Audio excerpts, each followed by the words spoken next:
DD किसान, बदलते भारत की शान।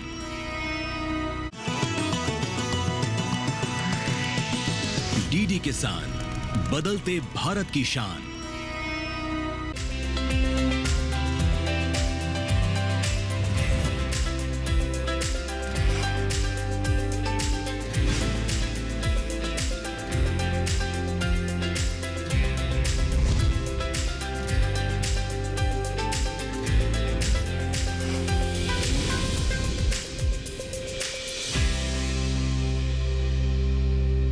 नमस्कार, दूरदर्शन किसान चैनल के कार्यक्रम सफल किसान में मैं अदिति शर्मा आप सभी का स्वागत करती हूं। हमारे इस कार्यक्रम में ऐसे किसानों से हम आपकी मुलाकात करवाते हैं जो खेती किसानी के क्षेत्र में कुछ अलग करके अपनी एक अलग पहचान बना चुके हैं, अन्य किसानों के लिए एक मिसाल बन चुके हैं और उन्हें भी लगातार आगे बढ़ने के लिए प्रेरित कर रहे हैं। आज के हमारे इस एपिसोड में हम आपकी मुलाकात करवाएंगे सफल किसान प्रवीण मिश्रा जी से। बता दें, ये जैविक तरीके से खेती कर रहे हैं और साथ ही साथ पर्यावरण संरक्षण में भी अहम योगदान दे रहे हैं। तो फिर आइए इनकी दास्तान को जानने के लिए रुख करते हैं दिल्ली के बुराड़ी का।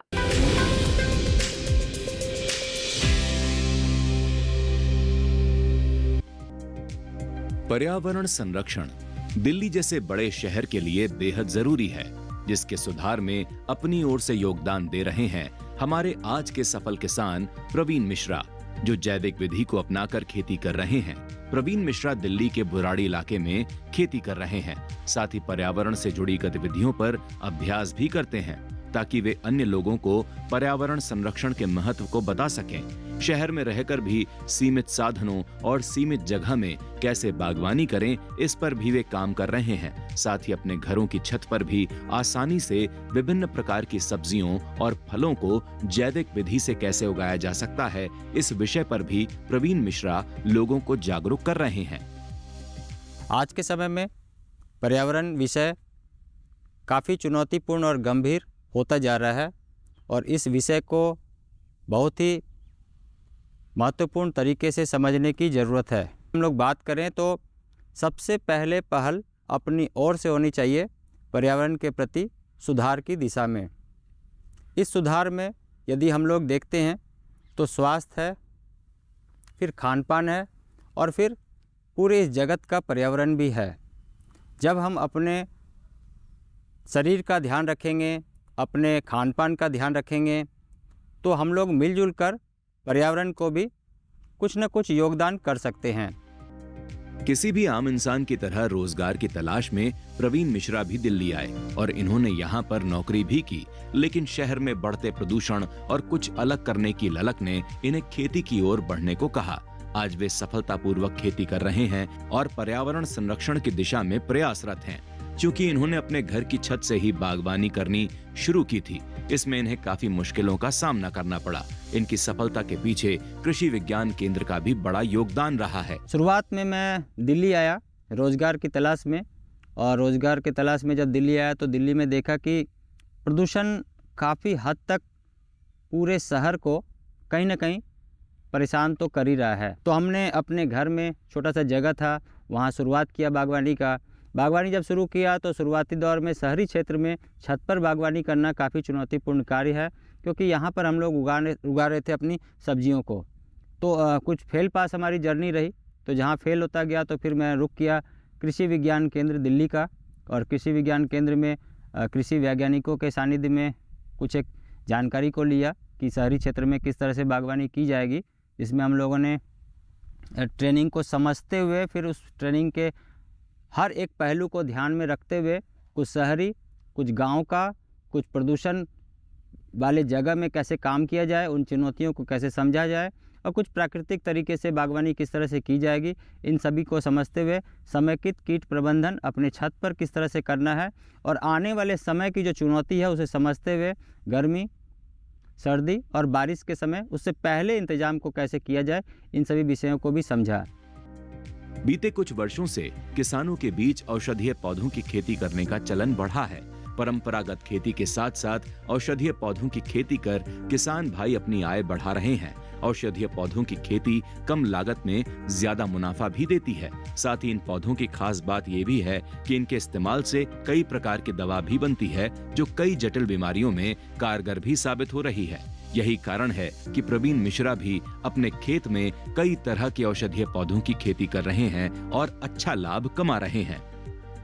दिल्ली के कृषि विज्ञान केंद्र से प्रशिक्षण लेने के बाद अलग अलग तरीके का हम लोगों ने एक्सपेरिमेंट किया है, जिसमें शहरी क्षेत्र में पर्यावरण के कारण, प्रदूषण के कारण बहुत सारे लोगों का शरीर पर असर पड़ रहा है। इसलिए हम लोगों ने औषधीय पौधों को ध्यान में रखते हुए कि घर में कुछ एक औषधीय पौधे आप उगा सकते हैं। तो कुल मिलाकर यदि बात करें तो घर में बहुत सारी ऐसी चीज़ें जो आप लगा कर रख सकते हैं, उनका हम लोगों ने अपना एक प्रयास किया है कि ये भी अपने घर में लगा रहे। और ख़ास करके छत पर बागवानी में एक मिश्रित गार्डन बनाने का भी हम लोग प्रयास करते हैं और लोगों को प्रशिक्षण देते हैं, जिसमें अपने लिए एक और सब्जियां उगाएं, फल उगाएं, फूल उगाएं और एक बायोडाइवर्सिटी मेंटेन करके रख सकते हैं, जिससे कि शहर में रहने लायक वातावरण तैयार हो सके और घरेलू कचरे का निपटान अपने घर में ही कर सकें।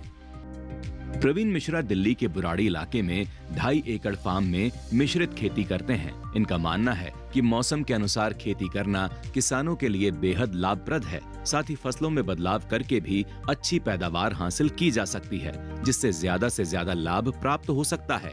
वे अपने फार्म में सरसों और गेहूं की खेती करते हैं। साथ ही बदलते मौसम को ध्यान में रखते हुए सब्जियों का चुनाव कर से ज्यादा उपज हासिल कर मुनाफा कमा रहे हैं। बुराड़ी में हम लोगों ने ये 2.5 एकड़ का एक फार्म है, जिसमें कोशिश करते हैं कि 2 एकड़ के फार्म में खेती भी हो और ये खेती प्राकृतिक तरीके से होती है, जिसमें सरसों है, गेहूं है और सब्जियों को भी लेते हैं। तो ये समय के अनुसार अलग अलग समय में अलग अलग तरह की खेती हम लोग करते हैं और इसमें बदलाव भी लेके आते हैं, क्योंकि एक जैसी फसल को प्रत्येक साल लगाना भी थोड़ा हम लोगों को चैलेंज देता है। तो इसलिए नेचुरल खेती में हम लोग जाते हैं और इसमें कभी सरसों लगाया, इसी फील्ड में अगले साल फिर गेहूं लगाया, तो जहां इस साल गेहूं है वहां फिर अगले साल सरसों लगाते हैं। ऐसे करके बदलाव ले आकर काफ़ी बेहतर रिजल्ट भी आ रहा है। आज के हमारे सफल किसान का मानना है कि मिश्रित खेती के साथ साथ पर्यावरण संरक्षण के लिए उचित कदम उठाएं तो निश्चित ही वे ज्यादा से ज्यादा लाभान्वित होंगे। प्रवीण मिश्रा की सोच है बदलते मौसम को ध्यान में रखते हुए तरह तरह की सब्जियों की खेती करके भी किसान अपनी आमदनी भी बढ़ा सकते हैं।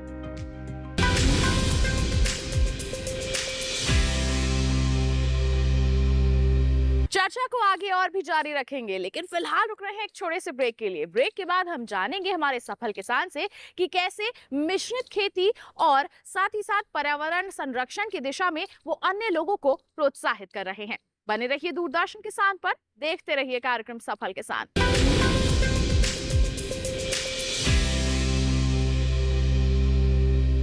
प्रधानमंत्री फसल बीमा योजना प्राकृतिक आपदा की स्थिति में बीमा द्वारा किसानों को आर्थिक सुरक्षा देने की ओर एक कदम। हमने फसल बीमा योजना को अधिक प्रभावी बनाया, उसके दायरे में ज्यादा किसानों को लाए।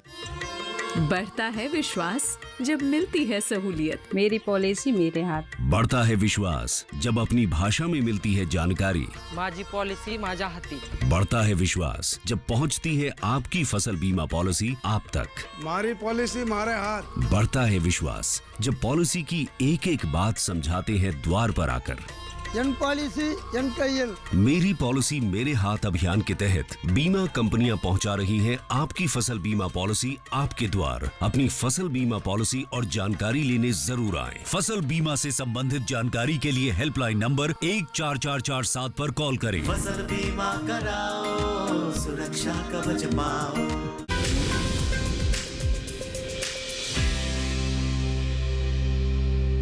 ब्रेक के बाद दूरदर्शन किसान चैनल के कार्यक्रम सफल किसान में आप सभी का फिर से स्वागत। आइए किसान भाइयों बहनों, अब कार्यक्रम को आगे बढ़ाते हैं। एक बार फिर रुख करते हैं हमारे सफल किसान प्रवीण मिश्रा जी का। उनसे जानते हैं मिश्रित खेती के बारे में और साथ ही साथ ये भी जानकारी हासिल करते हैं कि कैसे वो अन्य किसानों को प्रेरित कर रहे हैं कि वो भी मिश्रित खेती को अपनाएं और पर्यावरण संरक्षण में अपना अहम योगदान देकर इसे भी सफल बनाएं।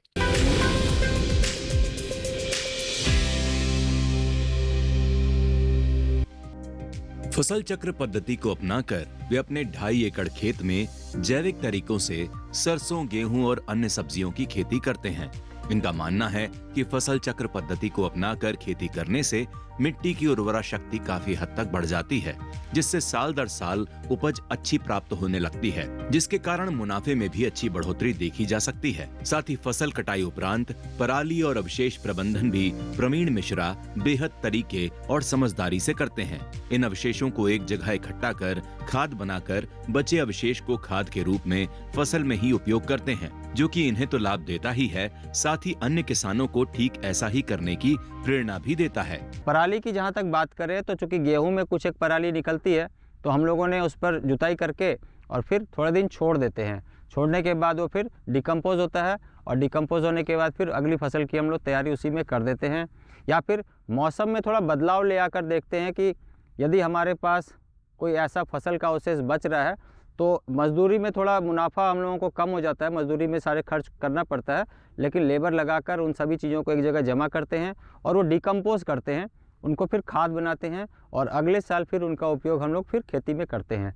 तो ये काफ़ी अच्छा अनुभव भी रहा है, क्योंकि वहाँ जो माइक्रोबियल एक्टिविटीज़ होती है वो माइक्रोब्स खेत के लिए काफ़ी महत्वपूर्ण है और हमें कम खाद में, कम खर्च में वो सारे जो अवशेष पुराने साल के थे वो इस साल एकदम नया रूप दे देते हैं अपने खेत में और बहुत बदलाव भी देखने को मिलता है। जैविक तरीके से खेती करने से होने वाले लाभ को जानकर और कृषि विज्ञान केंद्र दिल्ली से प्रशिक्षण लेकर प्रवीण मिश्रा ने अपने घर से निकलने वाले कचरे को खेती में जैविक खाद के रूप में इस्तेमाल किया है। घर से निकलने वाले अवशेष को इन्होंने उत्तम किस्म की खाद में तब्दील किया और फसलों में उपयोग करने लगे, जिससे इन्हें दिन प्रतिदिन लाभ होने लगा। तब इन्होंने सोचा क्यों न इसे और भी लोगों से साझा किया जाए, जो अपने घरों से निकलने वाले अवशेषों को यूं ही फेंक देते हैं, जिसके लिए इन्होंने इस विषय पर प्रशिक्षण भी देना शुरू किया और इसके लिए इन्होंने अपने फार्म पर एक मॉडल भी बनाया हुआ है। प्रवीण मिश्रा दिल्ली और आसपास के इलाकों में जाकर लोगों को प्रशिक्षण देते हैं, लोगों के बीच जागरूकता बढ़ाते हैं। कृषि विज्ञान केंद्र दिल्ली से प्रशिक्षित होने के बाद मेरे मन में एक ख्याल आया कि शहरी क्षेत्र में लोग अब प्रशिक्षित होकर अपने घर में बागवानी कर रहे हैं और जिसमें बहुत समय जाया जाता है, बहुत उनका साधन भी जाया जाता है। तो हम लोग ये कोशिश करते हैं कि घर से निकलने वाला जो अवशेष है उनसे बहुत उत्तम किस्म का जैविक खाद बनाया जाए, बायो एंजाइम बनाया जाए। और वहीं हम लोगों ने ये भी कोशिश किया कि लोगों को प्रशिक्षित भी किया जाए। इसके लिए प्रशिक्षण का एक हम लोगों ने मॉडल भी रखा है, जो कि दिल्ली के अलावा गुड़गांव में, और हम लोग घर पर भी जाकर लोगों को ट्रेनिंग देते हैं। धर्म सिंह अल्मोड़ा उत्तराखंड के रहने वाले एक प्रगतिशील किसान हैं। समय के साथ जैविक खेती की बढ़ती मांग को देखते हुए वे भी अपने खेतों में जैविक विधि द्वारा खेती कर रहे हैं। पर्यावरण के ऊपर सेमिनार में सम्मिलित होने के क्रम में धर्म सिंह की मुलाकात प्रवीण मिश्रा जी से हुई। इन्होंने जैविक खेती के बारे में इनसे बहुत सी जानकारियां हासिल की, साथ ही उत्तराखंड में जैविक खेती को और भी आसानी से करने के गुर भी सीखे। जैविक खेती करने के ऊपर जो हमारा मेन मकसद था वो उत्तराखंड में हो रहे पलायन के कारण, उत्तराखंड में बहुत ज़्यादा पलायन हो रहा है और खेत दिन प्रतिदिन बंजर हो रहे हैं।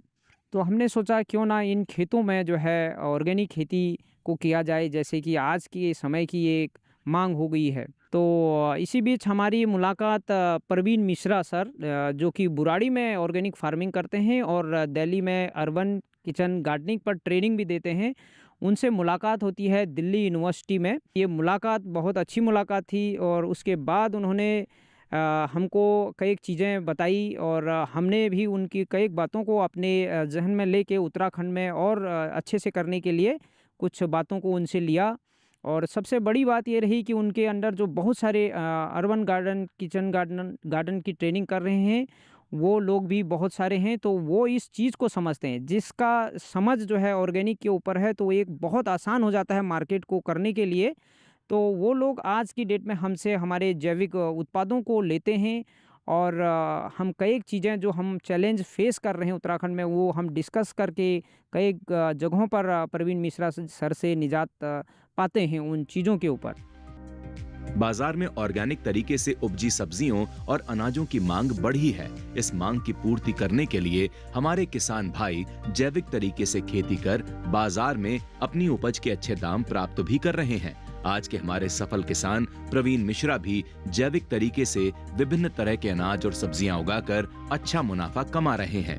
दिल्ली और आसपास के लोग बुराड़ी स्थित इनकी फार्म पर आकर इनके द्वारा उपजे अनाज और सब्जियों को अच्छे दामों पर खरीदते हैं। बढ़िया खान पान शहरी जीवन का एक अलग से डिमांड है, तो बढ़िया खान पान के लिए ज़रूरी है कि आप पर लोग विश्वास करें। इस कड़ी में हमने कोशिश किया है कि लोगों का विश्वास हासिल किया जाए, और विश्वास हासिल करने के बाद लोग अपने आप यहाँ तक पहुँचते हैं और वो पहले से बुकिंग करते हैं। उनको पहले से सामान चाहिए होता है तो बोल रखते हैं कि जो ये सरसों हो रही है या जो गेहूँ है या जो सब्जियाँ हैं वो मुझे चाहिए। तो कुछ एक लोग अपनी गाड़ियों से दिल्ली एनसीआर से यहाँ पर आकर ले जाते हैं, और कुछ एक लोगों को हम लोग अलग अलग जगह में एग्जीबिशंस लगते हैं, जैसे पूसा में लग रहा हो या फिर बाहुबली पार्क में है या और जगह में जहाँ लगता हो, वहाँ तक भी हम लोग कोशिश करते हैं कि अपने स्टॉल में वो सामग्री को रखें और लोग आकर देखें और फिर ले जाएं। आज के हमारे सफल किसान प्रवीण मिश्रा का मानना है कि पर्यावरण को संरक्षित करते हुए किसान भाई अगर जैविक तरीकों को अपनाकर खेती करें तो निश्चित ही ज्यादा से ज्यादा लाभ कमा सकेंगे। बस जरूरत है पक्के इरादों की।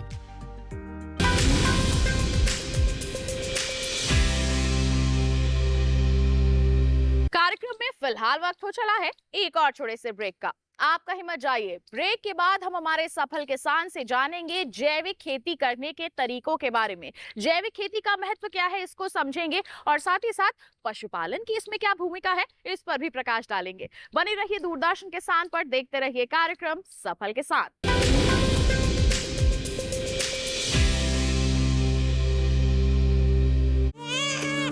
3 फरवरी बेबी गर्ल, 4 फरवरी एक बेबी बॉय, 5 फरवरी 2 बेबी गर्ल। बधाई हो, ये लिस्ट तो दिन प्रतिदिन लंबी होती जा रही है। काजल, रीमा, सीमा, देवी, इस लिस्ट में भी लड़कियों के नाम बढ़ते जा रहे हैं।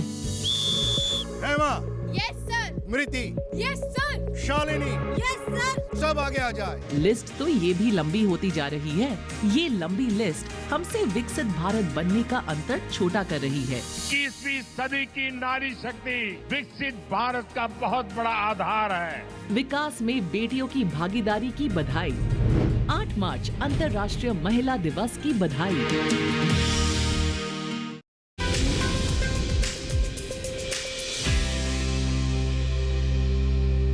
ब्रेक के बाद दूरदर्शन किसान चैनल के कार्यक्रम सफल किसान में आप सभी का फिर से स्वागत।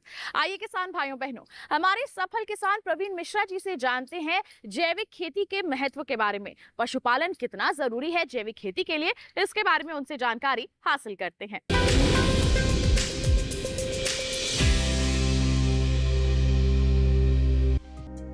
जैविक खेती पशुपालन के बिना अधूरी है। आज के हमारे सफल किसान प्रवीण मिश्रा पशुपालन तो नहीं करते, लेकिन वे अपने फार्म पर जो भी फसल उपजा रहे हैं वे उसमें गाय के गोबर का ही इस्तेमाल करते हैं, जिसके लिए वे गांव की गौशाला से गोबर मंगाकर उसे खाद के रूप में उपयोग करते हैं। इनका मानना है कि गाय के गोबर से शक्तिशाली खाद कुछ भी नहीं। पशुपालन भी खेती का आधार है।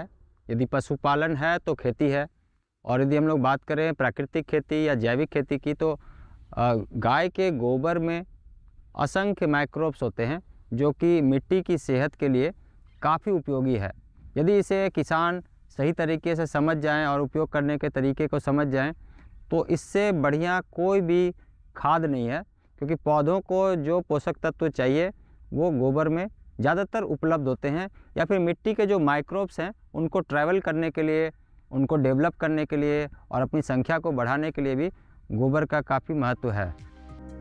जैविक खेती कर रहे आज के हमारे सफल किसान से प्रभावित होकर अन्य युवा भी जैविक खेती से जुड़ने लगे हैं। बुराड़ी स्थित इनके फार्म पर आकांक्षा सिंह, जिन्होंने अपनी पढ़ाई पूरी करने के बाद खेती बाड़ी को चुना और प्रवीण मिश्रा से जैविक खेती का प्रशिक्षण लेकर उनके साथ ही फार्म पर खेती कर रही हैं। इनका मानना है कि जैविक तरीके से खेती करना पर्यावरण के हित में एक सराहनीय पहल है। मेरा इंटरेस्ट शुरू से एक्चुअली एनवायरनमेंट में रहा है, और कहीं ना कहीं देश में किसानों को जो चुनौतियों का सामना करना पड़ता है उसको लेके भी कंसर्न था।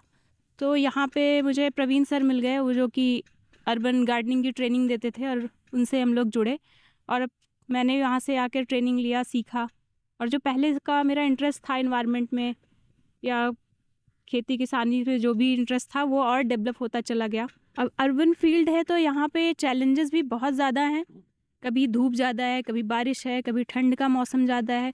तो ऐसे में कैसे चुनौतियों का सामना करना है, वो सारी परेशानियों को कैसे टैकल करना है, वो सारा कुछ हम बताते हैं कि आप कैसे किन चीज़ों को उगा सकते हैं। जो भी उगाने में चुनौतियाँ आ रही हैं उसका सामना करते हैं। और यहाँ पे हमने एक मॉडल बनाया भी है कि आप अपने फ्रंट यार्ड में, बैक यार्ड में या टेरेस में भी गार्डनिंग कर रहे हैं, कंटेनर गार्डनिंग कर रहे हैं, उसमें जो जो चैलेंजेस आएंगे उसे हम फेस करते हैं या सॉल्व करने की कोशिश करते हैं।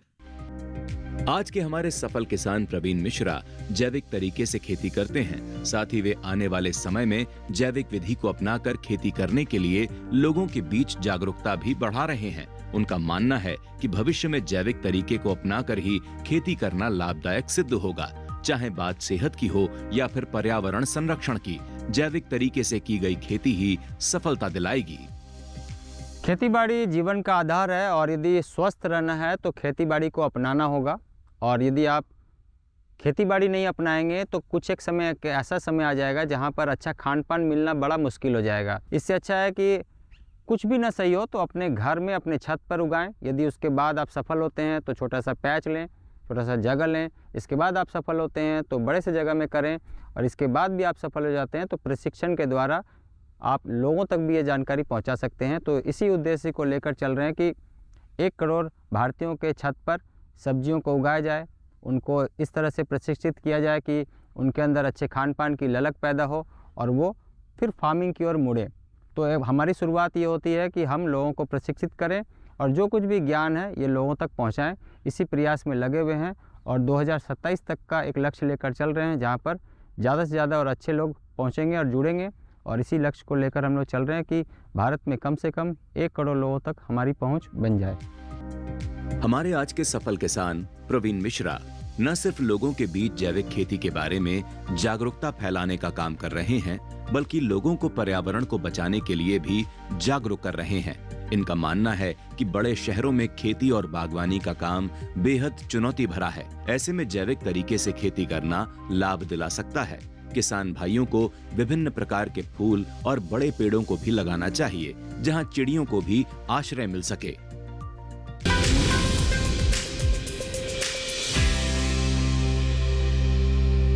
तो ये था हमारा आज का कार्यक्रम सफल किसान, जिसमें हमने मुलाकात की हमारे सफल किसान प्रवीण मिश्रा जी से, जो आज के समय की मांग को देखते हुए जैविक खेती कर रहे हैं और ऑर्गेनिक उत्पाद तैयार करके लोगों की सेहत को भी बेहतर बनाने का एक प्रयास कर रहे हैं। उम्मीद करते हैं इनकी दास्तान को जानकर आप भी इनसे जरूर प्रेरित हुए होंगे। साथ ही आपको बता दें, ऐसी ही कोई अनोखी दास्तान आपके पास भी है, आप हम तक पहुंचाना चाहते हैं, उसके लिए आप हमें ईमेल कर सकते हैं। safalkisan@gmail.com हमारी ईमेल आईडी है।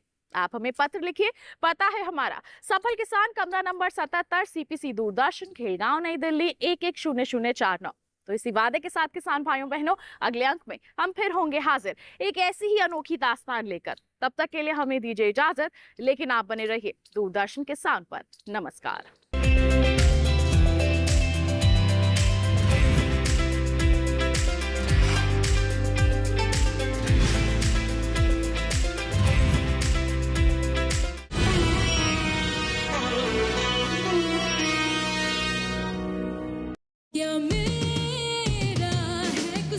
इस गाने की जो रिक्वायरमेंट